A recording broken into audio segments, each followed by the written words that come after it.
Ya. Kita lihat perumpamaan yang kedua sekarang, yaitu tentang perumpamaan tentang berjaga-jaga, nasihat untuk berjaga-jaga.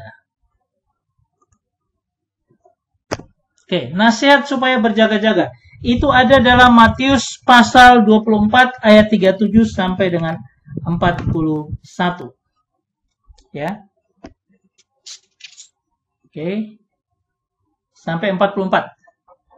Nah, sebenarnya ketika kita baca, ada sebuah faktor kejutan. Tuhan mau nyatakan ada sebuah faktor kejutan. Kenapa begitu? Karena coba kita lihat di dalam Alkitab. Ayat 37. Mungkin Bu Wis tolong bacakan ayat 37, 38, 39. Sebab sebagaimana hanya pada zaman Nuh, demikian pula halnya kelak pada kedatangan Anak Manusia. Sebab sebagaimana mereka pada zaman sebelum air bah itu makan dan minum, kawin dan mengawinkan, sampai kepada hari Nuh masuk ke dalam bahtera. Dan mereka tidak tahu akan sesuatu. Sebelum air bah itu datang dan melenyapkan mereka semua, demikian pula lah halnya kelak pada kedatangan Anak Manusia. Nah, yang kedua ini adalah berupa nasihat, tetapi dia mengambil gambaran di Perjanjian Lama. Ya. Karena apa? Karena gambaran yang jelas kedatangan Tuhan itu seperti pada zaman Nuh. Nuh itu kan bukan pelan-pelan itu air naik sedikit, besok lagi naik 1 senti, sampai lama baru mereka tenggelam. Kan bukan begitu. Karena pada zaman Nuh itu dikatakan tiba-tiba terbukalah air samudra raya. Sayang saya tidak dapat video saya, klip-klip video saya banyak hilang semua karena hard disk saya rusak. Ada 2 hard disk saya rusak, yang 2 tera dan yang 4 tera. Jadi habis sudah data-data saya di situ banyak. Ya. Nah, ini adalah tiba-tiba terjadi pada zaman itu. Ketika mereka santai-santai, Tuhan katakan bahwa kedatangan Anak Manusia itu tiba-tiba terjadi. Jadi bukan sebuah tanda yang pelan-pelan akhirnya menunjukkan, oh saya sudah siap. Enggak. Tetapi seperti air bah itu, Nuh langsung orang mati begitu banyak. Dan dikatakan ayat 39, dan mereka tidak tahu akan sesuatu, jadi mereka sama sekali tidak mengerti sebelum air bah datang dan melenyapkan mereka semua. Nah, itu akan terjadi pada situasi kita. Makanya saya tunjukkan video Benny Hinn itu kenapa? Karena apa? Ada banyak orang yang dengar pun tidak aware. Tidak berhati-hati. Karena bagi mereka bilang apa? Dari 2000 tahun yang lalu, katanya ngomong akhir zaman. Oh, nggak pernah datang Tuhan. Jadi sekarang juga dianggap begitu. Nggak akan datang Tuhan.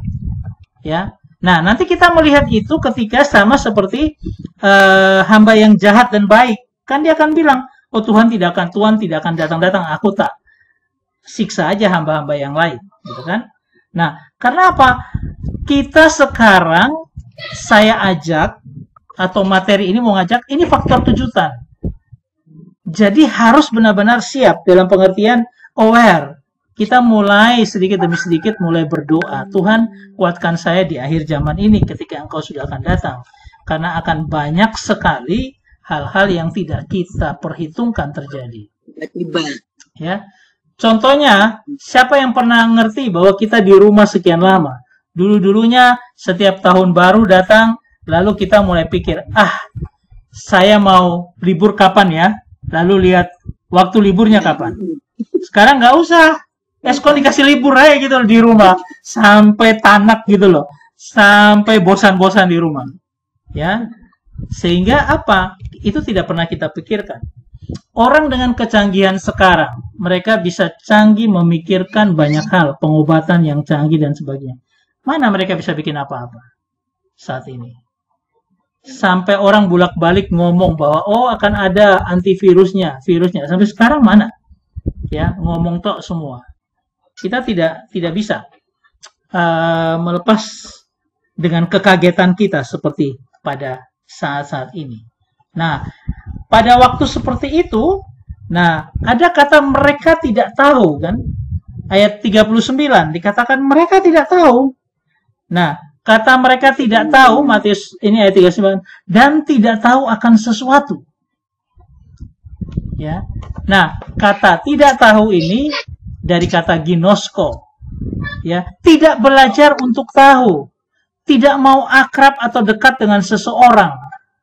Karena saya tidak dekat dan akrab dengan seseorang, saya tidak tahu tiba-tiba dia kerjakan apa, saya tidak tahu. Harusnya saya dekat dengan dia ketika ada terjadi sesuatu pergolakan, saya tahu. Ya. Nah, ini dalam bahasa Ibrani disebut yada, itu semacam sex intercourse antara suami istri yang sudah suami istri mengerti bagaimana kedekatan itu sedemikian sehingga mungkin dia hanya guman dalam hati, kita sudah tahu. Ya, seorang pasangan dengan pasangan ketika dia punya sorot mata sudah seperti ini, oh dia marah. Sorot matanya seperti ini, oh dia baik-baik. Itu sudah tahu, ada kepekaan. Nah, orang-orang yang dikatakan tidak tahu artinya apa? Mereka tidak mau peduli dan tidak mau dekat dengan Tuhan, tidak mau dekat dengan firman, sehingga apa? Ketika terjadi semua, mereka tidak tahu. Ya, bayangkan Nuh sekian puluh tahun berkata, bertobatlah kamu dari jalanmu dan percaya kepada Tuhan. Dan itu tidak dikerjakan oleh orang-orang itu karena mereka tidak aware, mereka tidak mau peduli dengan Tuhan.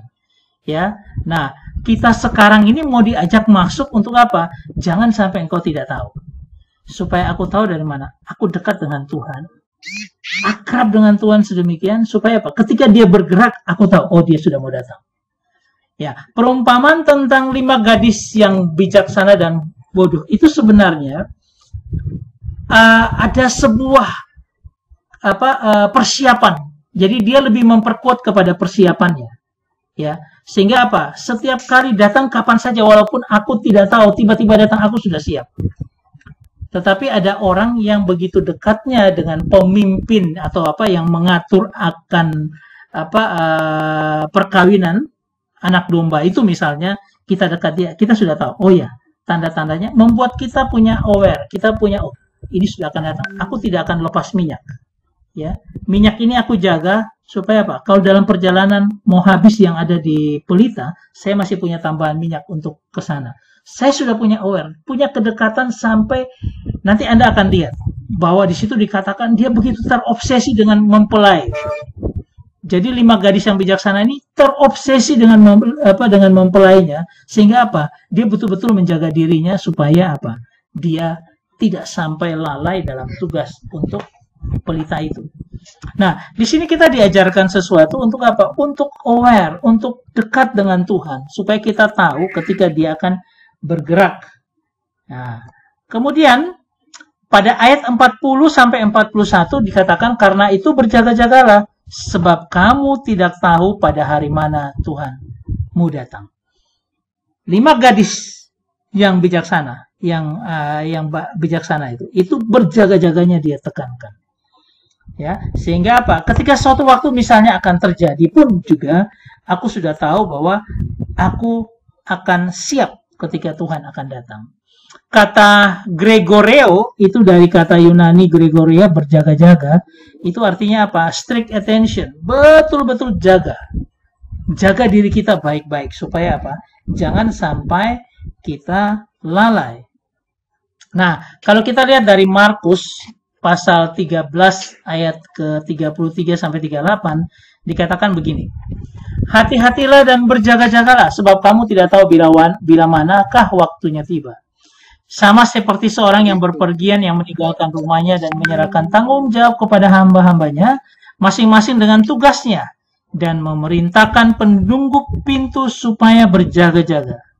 Karena itu berjaga-jagalah, sebab kamu tidak tahu bila mana tuan rumah itu pulang, menjelang malam atau menjelang tengah malam atau larut malam atau pagi buta. Supaya kalau ia tiba datang, jangan kamu didapatinya tertidur. Ya, apa yang kukatakan kepada kamu, kukatakan kepada semua orang. Semua orang di dunia ini Tuhan katakan hati-hati, berjaga-jagalah. Hanya tergantung kita tidur atau tidak nantinya. Nah, kata berjaga-jaga itu adalah hati-hati. Ada 2 ya, hati-hati dan berjaga-jaga. Hati-hati. Kata hati-hati adalah blepo. Artinya apa? memandang, melihat, membedakan, menimbang dengan hati-hati, lalu melakukan. Ya. Jadi saya pandang, oh ya, seperti kita ada BMKG, kemarin sebelum di minggu lalu, akhir minggu lalu, Sabtu BMKG kasih tahu, Surabaya akan ada hujan lebat, hati-hati. Nah, seperti itu. Ya, jadi dia melihat di pola daripada pergerakan udara panas dan sebagainya, dia sudah melihat dan dia menimbang dengan hati-hati dan dia akhirnya memberikan pengumuman. Hati-hati loh ya, ada hujan besar. Dan memang terjadi hujan besar gitu. Sehingga kita waktu sudah tahu seperti itu, kita kemudian melakukan prepare. Rumah kita siapin tempat-tempat penampungan air, kita bersihkan saluran dan sebagainya. Karena apa? Kita sudah hati-hati dengan apa? Melihat, membedakan, menimbang, dan mengerti. Lalu kita hati-hati. Kata berjaga-jaga adalah dari agrupneo, yang artinya terus berjaga-jaga untuk berhati-hati dengan penuh perhatian. Jadi, hati-hati kita mengamati situasi, tetapi berjaga-jaga itu artinya terus terjaga. Penuh kehati-hatian dan penuh pengertian. Jadi ini yang dilakukan, hati-hati dan berjaga-jaga. Karena waktunya, kairos itu waktunya Tuhan, anugerah Tuhan, itu bisa saja selesai. Dan tiba-tiba kita akan mendapati sebuah hal yang kita tidak pernah sangka. Corona tidak pernah kita tahu. Karena apa? Waktu itu singkat sekali. Kadang-kadang kita tidak tahu, tiba-tiba sudah terjadi. Ya. Nah, dikatakan ayat 36, coba lihat ya. Supaya kalau ia tiba-tiba datang, jangan kamu didapatinya tertidur. Ya, ini berjaga-jaga, memberikan perhatian begitu ketat. Nah, tidur. Apa arti kata tertidur? Kateudo artinya apa? Menghasilkan kemalasan dan dosa. Itu artinya tertidur. Artinya apa? Saya tidak berjaga-jaga dengan saya tekun baca firman, dengar Tuhan. Tapi apa? Saya malas dan saya melakukan dosa. Itu arti tertidur. To yield to sloth and sin. Menghasilkan apa? Karena apa? Kebiasaan kita yang tidak kita atur dengan baik, akhirnya membuat kita dalam kemalasan dan akhirnya menghasilkan dosa. Atau dikatakan acuh tak acuh terhadap keselamatan seseorang. Ya. Orang tertidur itu kan tidak pengen membangunkan orang di sebelahnya untuk disadarkan kan. Karena dia tertidur ya artinya, yes, kamu mati, aku mati ya kamu mati juga. Ya. Kalau kamu tidak mati, ya, karena aku jaga-jaga, karena aku memberitahukan kepadamu. Artinya begini, saudara, bukan hanya sekedar kita berjaga-jaga dalam Tuhan, supaya kita selamat. Tapi tolong lihat kanan kirimu juga. Karena apa? Kamu juga bertanggung jawab terhadap keselamatan temanmu. Kalau ada saudara kita yang belum bertobat, sudah waktunya kita berkata-kata kepada dia, bertobatlah. Ya. Sehingga apa? Keselamatan itu bukan milik kita sendiri. Keselamatan itu milik orang-orang di samping kita juga. Kita harus memberitakan Injil kepada dia supaya dia selamat. Nah, sehingga kata berhati-hati dan berjagalah itu membuat kita tidak hanya fokus pada diri kita sendiri, tapi kita juga fokus pada dunia sekitar kita. Jangan sampai ada orang di sebelah kita, saudara kita, teman kita, yang apa? Karena kita terlalu hati-hati untuk diri kita sendiri, akhirnya apa? Dia terhilang. Jangan sampai seperti itu. Ya. Nah, saya berharap kita juga bisa melihat ini, bahwa ini bukan keselamatan kita saja, tapi keselamatan juga orang lain. Sehingga dari ayat 33 sampai dengan 37 diulang lagi kata terakhir, berjaga-jagalah. Nah, kalau di atas itu kan kita bilang, ini saya rangkumkan, coba perhatikan baik-baik, saya rangkumkan. Hati-hati itu melihat dan mengerti, berjaga-jaga itu memperhatikan dengan sungguh amat, waktu itu adalah kairos Tuhan. Kemudian berjaga-jaga tetap sama, gropneo, ya, jangan meremehkan atau malas. Kemudian kata berjaga-jaga Gregorio sama. Tuhan berapa kali ulangi Gregorius sudah 3 kali. Dia sampai dengan 4 kali. Ya, dia suruh Gregorio dalam satu perikop. Itu dalam budaya bangsa Yahudi, kalau diomongin seperti ini sudah sangat-sangat luar biasa. Kalau satu itu biasa, kalau dia ulang 2 kali itu sudah harus diperhatikan, itu sudah penting. Tapi kalau dia ulang 3 kali, itu adalah extremely, artinya apa? Itu luar biasa, dia ulang 3 kali. Luar biasa. Tapi kalau dia bikin sampai 4 kali, itu sama seperti khotbah saya beberapa waktu yang lalu di ibadah keluarga. Karena 3 dosa Israel, bahkan 4. Nah itu ya, 3 itu sudah ekstrem, sudah sangat luar biasa, apalagi 4. Sampai Tuhan bilang, aku tidak akan menarik hukumanku kepada Israel. Ya, nah ini sampai 4 kata berjaga-jaga, kata Gregoreu. Artinya apa? Ini benar-benar harus diperhatikan, saudara. Harus benar-benar diperhatikan. Artinya apa? Seluruh perumpamaan ini perhatikan itu baik-baik.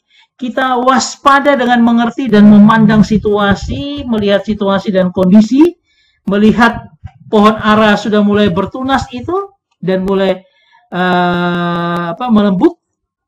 Kemudian apa? Kemudian kita jaga-jaga. Jangan sampai tidur adalah orang lain, teman kita. Jangan sampai mereka terbinasakan. Ya, karena apa? Kita malas dan cuek. Ada orang-orang yang seperti itu di sekitar kita. Ayo kita ajak mereka supaya apa? Mereka bisa disadarkan. Ya. Nah, ini kalau kita baca ayat ini dengan